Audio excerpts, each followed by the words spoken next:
Bien-aimé, bonjour ou bonsoir. Tout dépend de là où tu m'écoutes. Je suis le prophète évangéliste Jonathan Nido. Et je viens par ce puissant moment de prière détruire toute malédiction qu'il y a dans ta vie. Vous savez, frères et sœurs, la Bible nous dit en Jérémie 31 à partir du verset 29. En ces jours-là, on ne dira plus, les pères ont mangé des raisins verts et les dents des enfants en ont été agacés. Ce message nous fait comprendre qu'il y a des malédictions dans nos vies qui sont dues aux attitudes que nos pères et nos mères ont eues vis-à-vis du monde ou vis-à-vis de la désobéissance d'une certaine loi, vis-à-vis de leur attachement, de leur croyance à une certaine entité. Et aujourd'hui, tu en subis les conséquences. Alors si tu m'écoutes ce matin, sache qu'il y a espoir. Il y a espoir car Christ est mort pour toi et est ressuscité.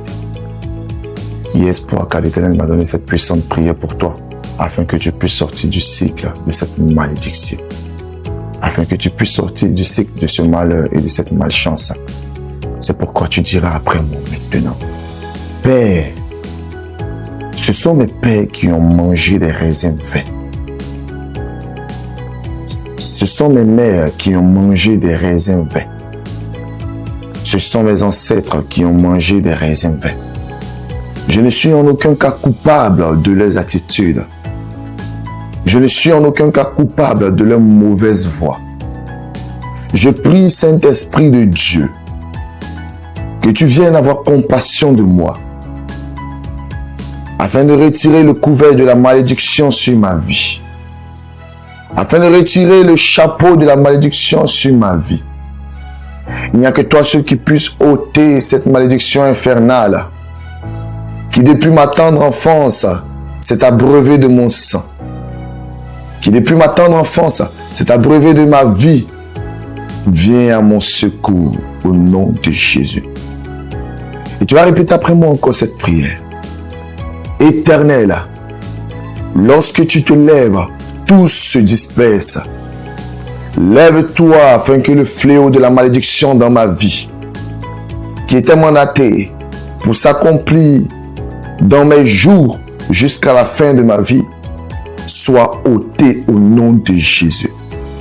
Que toute malédiction due au piège tendu à ma famille, toute malédiction due aux erreurs de jeunesse de mes parents, je déclare que ces malédictions perdent le contrôle qu'ils avaient dans ma vie au nom de Jésus. Malédiction qui est venue en moi pour m'empêcher de me marier. Malédiction qui est venue dans ma vie pour m'empêcher d'atteindre ma destinée. Malédiction qui vit en moi pour m'empêcher de voir la gloire du Seigneur.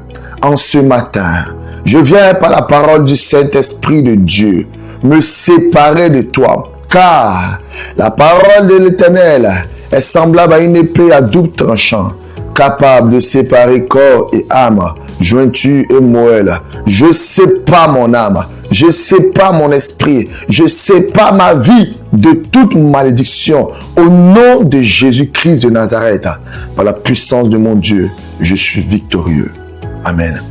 Il est important de savoir que la malédiction dans la vie d'une personne est comme une deuxième personne dans la vie de cette personne. Est-ce que vous me comprenez?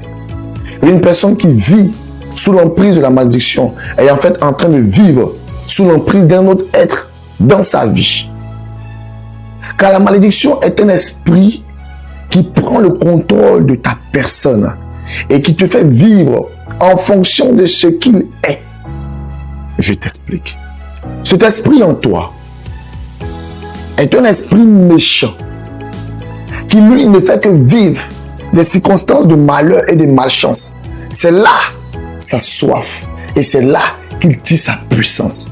Tant qu'il y a malheur, tant qu'il y a malchance, cet esprit est heureux parce qu'il se retrouve dans son élément. Et tu vas dire après moi, Seigneur, tout esprit de malédiction qui a vécu toutes ces années en moi, je déclare que ta puissance, que ton feu, que ton souffle en moi devienne, Saint-Esprit de Dieu, un moyen de destruction afin que ces esprits ne résistent plus dans ma vie. Nom de Jésus, Père, que le souffle que tu as insufflé en moi, Jésus-Christ, devienne comme du feu afin que la malédiction en moi perde son pouvoir. Vous savez, dans ma vie, il y a eu une circonstance que j'ai remarquée. C'était qu'à chaque fois que je me trouvais devant une porte de ma destinée, avec les opportunités de ma destinée, l'ennemi envoyait plusieurs opportunités pour me faire perdre de vue la meilleure. Et c'est donc une malédiction.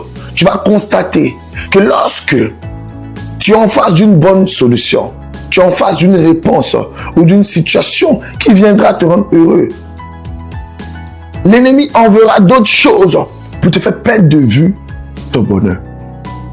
Je réitère mes propos. Je prends l'exemple d'une personne qui a cherché du travail pendant près de 6 ans dans sa vie, pendant près de 3 ans et qui n'en avait pas.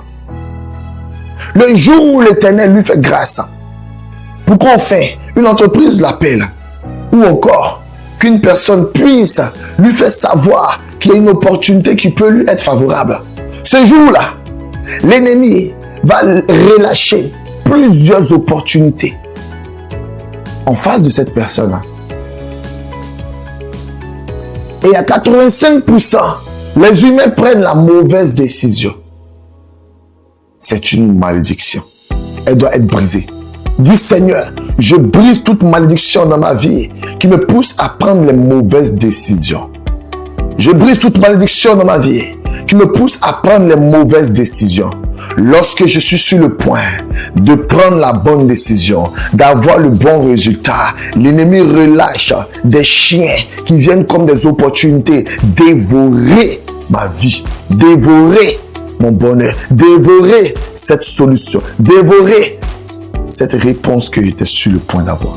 Parce que oui, ce qu'il envoie, en vérité, ce ne sont pas des bénédictions. Ce sont des chiens, ce sont des lions, ce sont des serpents transformés sous forme de bénédiction. Et lorsque tu marches dans le sens de ces chiens, tu as subi les morsures.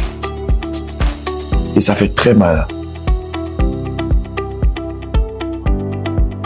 Là où tu es, ma prière pour toi, que tu m'écoutes depuis les États-Unis, depuis le Gabon, que tu m'écoutes depuis le Sénégal, depuis le Burkina Faso, depuis la Côte d'Ivoire, depuis la France, depuis la Belgique, depuis la Suisse, depuis le Canada, que tu m'écoutes depuis la Chine, peu importe là où tu te trouves maintenant, que l'Esprit de l'Éternel vienne ôter en toi le joug de la malédiction.